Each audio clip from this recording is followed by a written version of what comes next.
ശിവന്യ ലിജു ഒരു കുഞ്ഞു പ്രഭാഷണം നടത്താൻ പോവുകയാണ്. ശാസ്താവിനെ സ്തുതിച്ചുകൊണ്ട് ഒരു കുഞ്ഞു പ്രഭാഷണവുമായി ശിവന്യ ലിജു ഓൺ സ്റ്റേജ്.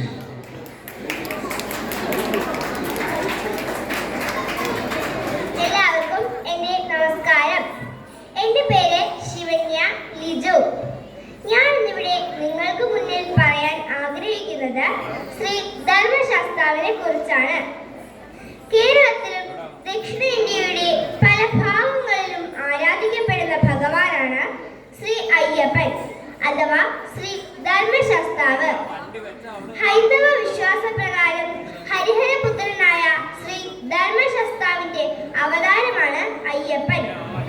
അയ്യൻ, മണികണ്ഠൻ, അയ്യനാർ, ഭൂതനാഥൻ, വില്ലാളിവീരൻ, ശബരിഗിരീശൻ എന്നീ പേരുകളിലും അറിയപ്പെടുന്നു. നമ്മൾ ഓരോരുത്തരും അയ്യോ എന്ന് വിളിക്കുന്നതും അയ്യപ്പനെ തന്നെയാണ്. പന്തളത്ത് രാജകുമാരനായ അയ്യപ്പൻ ശബരിമലയിലെ ശാസ്താവിൽ ലയിച്ചു എന്ന് വിശ്വസിക്കപ്പെടുന്നു. അയ്യപ്പൻ തന്റെ ജീവിതകാലത്തിലെ പ്രധാനപ്പെട്ട 5 ദശകളിലൂടെ ആരാധിക്കുന്ന 5 ക്ഷേത്രങ്ങളാണ് പഞ്ചശാസ്താ ക്ഷേത്രങ്ങൾ. ശബരിമല, അച്ചൻകോവിൽ, ആര്യങ്കാവ്, കുളത്തൂപ്പുഴ, കാന്തമല എന്നിവയാണ് ഈ 5 ക്ഷേത്രങ്ങൾ. കുളത്തൂപ്പുഴയിൽ കുട്ടിയായിരിക്കുന്ന അയ്യപ്പനെയാണ് ആരാധിക്കുന്നത്. അച്ചൻകോവിലിൽ ഭാര്യമാരായ പൂർണ്ണയുടെയും പുഷ്കലയുടെയും കൂടിയിരിക്കുന്ന ശാസ്താവ്. ആര്യങ്കാവിൽ കുമാരനായും ശബരിമലയിൽ തപസ് ചെയ്യുന്ന സന്യാസിയുടെ ഭാവത്തിലും ആരാധിക്കുന്നു. കാന്തമല ശബരിമല ക്ഷേത്ര സമീപത്തുള്ള വനത്തിൽ സ്ഥിതി ചെയ്യുന്നു എന്ന് വിശ്വസിക്കപ്പെടുന്നു. കലിയുഗവരദനെന്നും ശ്രീ ധർമ്മശാസ്താവെന്നും അയ്യപ്പസ്വാമിയെന്നും ഹരിഹരപുത്രനെന്നും അറിയപ്പെടുന്ന ആ കാനനവാസന്റെ മഹിമകൾ നമുക്കറിയാം. ഏറ്റവും അധികം ചർച്ച ചെയ്യപ്പെട്ടതും ഇന്നും ചർച്ച ചെയ്യുന്നതുമായ ഒരു ചോദ്യത്തിലേക്ക് നമുക്ക് കടക്കാം. ആ ചോദ്യം ഇതാണ്: ശ്രീ ധർമ്മശാസ്താവും അയ്യപ്പസ്വാമിയും ഒന്നാണോ? ഈ വാക്കിന് ലളിതമായൊരു ഉത്തരം നമുക്ക് കണ്ടെത്താം. മഹാവിഷ്ണുവും ശ്രീകൃഷ്ണനും ഒന്നാണോ? മഹാവിഷ്ണുവിന്റെ ദശാവതാരങ്ങളിൽ ഏറ്റവും പൂർണ്ണമായ അവതാരമാണ് ശ്രീകൃഷ്ണാവതാരം.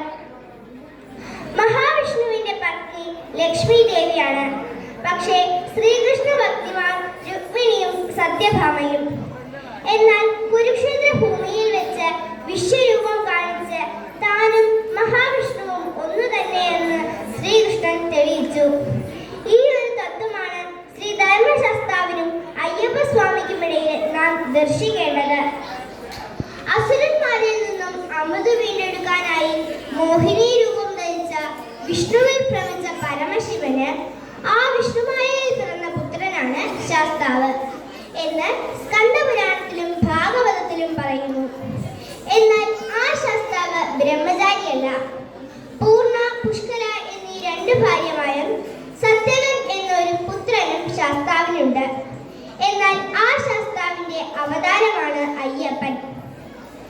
പന്തളം രാജാവിന്റെ വളർത്തുമകനും വില്ലാളിവീരനും അസാമാന്യ ശക്തികൾക്ക് ഉടമയും ധർമ്മ സംരക്ഷണത്തിനു വേണ്ടി എന്നും നിലകൊള്ളുകയും ചെയ്ത ആ ധീര യുവാവ് കൊല്ലവർഷം 300-നടുത്ത് ജീവിച്ചിരുന്നു എന്ന് ചരിത്ര ഗവേഷകർ അഭിപ്രായപ്പെടുന്നു. ശാസ്താവിന്റെ സൗന്ദര്യവും വീര്യവും അയ്യപ്പനിൽ ദർശിച്ച ജനങ്ങൾ അയ്യപ്പനെ ശാസ്താവിന്റെ അവതാര പുരുഷനായി കണ്ടു. ഒടുവിൽ തന്റെ പ്രിയ ജനങ്ങളെ വേർപിരിഞ്ഞ് ശബരിമലയിലെ ആ ശാസ്താ ക്ഷേത്രത്തിൽ അയ്യപ്പൻ സമാധിയായി. അങ്ങനെ ആ അയ്യപ്പ സൈന്യം ശാസ്താവിന്റെ ചൈതന്യവുമായി വിലയിച്ചു. അതാണ് ശബരിമലയിലെ മണിമണ്ഡപം എന്ന് അറിയപ്പെടുന്നത്. കുരുക്ഷേത്ര ഭൂമിയിൽ വെച്ച് എപ്രകാരം ശ്രീകൃഷ്ണൻ താൻ മഹാവിഷ്ണുവിന്റെ പൂർണ്ണ അവതാരമെന്ന് തെളിയിച്ചുവോ, അതുപോലെ അയ്യപ്പൻ ശബരിമലയിലെ ആ ക്ഷേത്രത്തിൽ കൊണ്ടുകൊണ്ട് താൻ ധർമ്മശാസ്താവിന്റെ പൂർണ്ണ അവതാരം തന്നെയെന്ന് നമുക്ക് കാണിച്ചു തന്നു. അന്നു മുതൽ ഈ കലിയുഗം എന്ന് അവസാനിക്കുന്നുവോ അന്നുവരെയും അയ്യപ്പസ്വാമി ഓരോ ഭക്തന്റെയും ഹൃദയമാകുന്ന ശ്രീകോവിലിൽ